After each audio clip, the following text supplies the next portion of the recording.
Shalom Bapak Ibu, jumpa lagi di hari ini kita akan merenungkan firman Tuhan. Mari kita berdoa. Bapa di sorga, di dalam nama Tuhan Yesus kami sungguh mengucap syukur karena kasih setiamu Tuhan yang selalu baru tiap-tiap pagi, yang memungkinkan kami kembali lagi ada di hari ini. Kami hendak merenungkan firman-Mu, sekali lagi mohon bimbingan dari Roh Kudus. Di dalam nama Tuhan Yesus kami berdoa. Amin.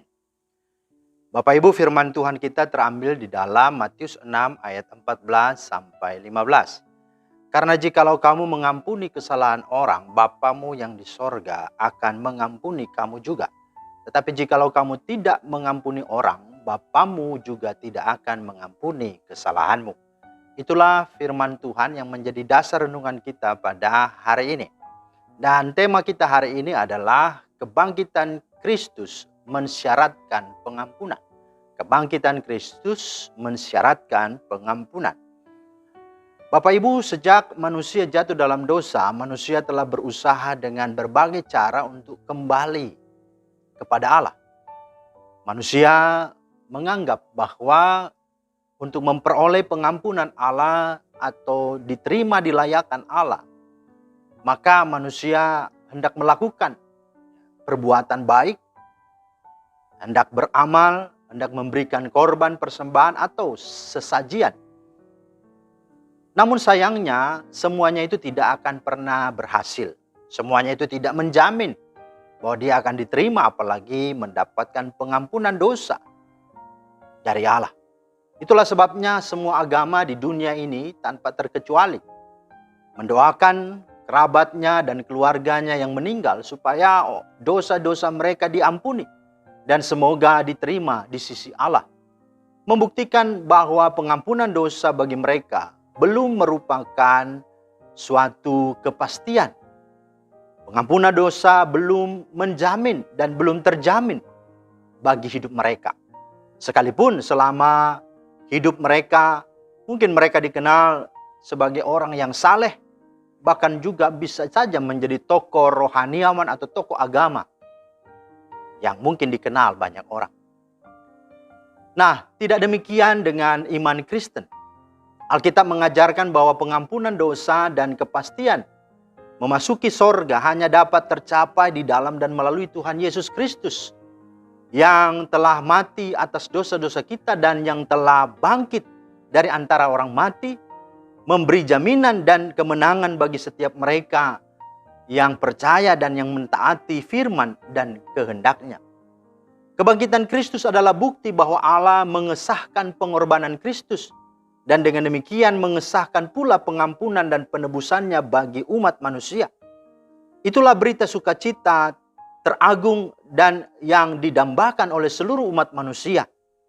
Kebangkitan Kristus sesungguhnya membawa kita untuk sungguh-sungguh bersukacita, bergembira, bersyukur bahwa pengampunan dan penebusan bagi umat manusia dijamin oleh kebangkitan Kristus. Yesus Kristus adalah visa dan via ke sorga. Dialah satu-satunya jalan menuju kehidupan dan sorga. Dia berkata, akulah jalan dan kebenaran dan hidup.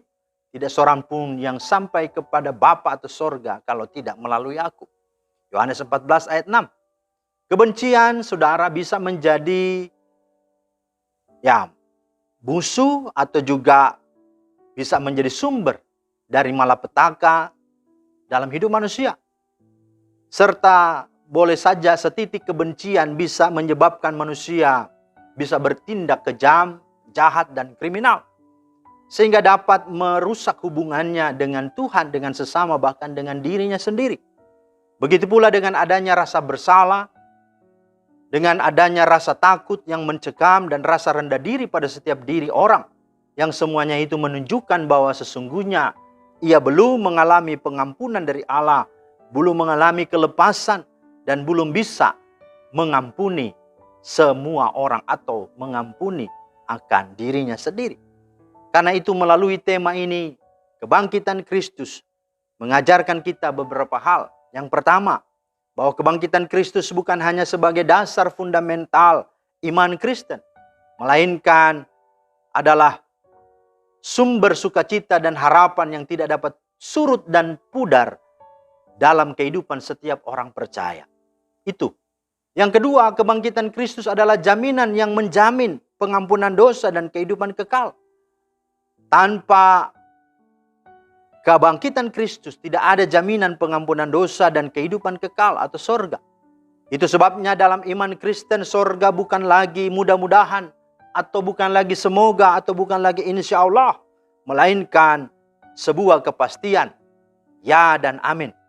Yang ketiga, bahwa kebangkitan Kristus adalah tanda kemenangan atas kehidupan baru dalam kehidupan manusia. Tidak hanya kemenangan atas maut, kemenangan atas iblis dan dosa, melainkan kemenangan atas kebencian, atas dendam, kemenangan atas kedengkian dan sakit hati. Bahkan kemenangan dari atas segala perasaan bersalah, perasaan gagal, ketakutan dan kekerasan hati. Sebagaimana Mazmur 103 berkata, bahwa Tuhanlah yang sudah mengampuni segala kesalahan kita, yang sudah menyembuhkan segala sakit penyakit kita.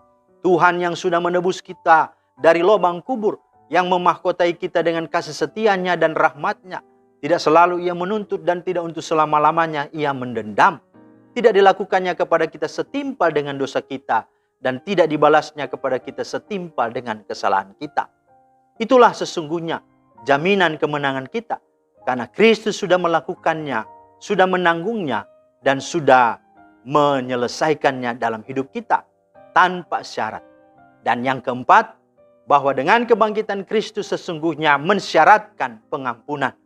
Bahwa dengan Yesus bangkit, maka wajiblah bagi kita yang sudah diselamatkan untuk diampuni olehnya dan juga untuk mengampuni siapapun tanpa terkecuali.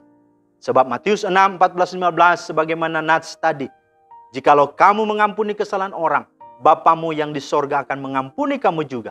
Tetapi jikalau kamu tidak mengampuni orang, Bapamu juga tidak akan mengampuni kesalahan.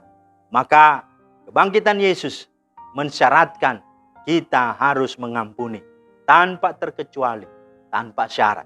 Karena itu mari di hari Paskah ini kita semakin menjadi pribadi yang mau diampuni dan juga mau mengampuni. Kiranya Tuhan memberkati. Amin. Terima kasih Tuhan atas firman-Mu. Meteraikan di dalam hidup kami, agar supaya kami sungguh-sungguh memaknai kebangkitan Kristus, bahwa tidak hanya memberikan kepastian, keselamatan, dan menjamin kemenangan atas maut, tapi juga kemenangan atas segala relasi, emosi, dan segenap diri kami, sehingga hidup kami berkemenangan. Dalam nama Tuhan Yesus kami berdoa. Amin. Demikianlah firman Tuhan hari ini. Kiranya menjadi berkat dan selamat berakhir pekan untuk kita semua. Tuhan Yesus memberkati. Shalom.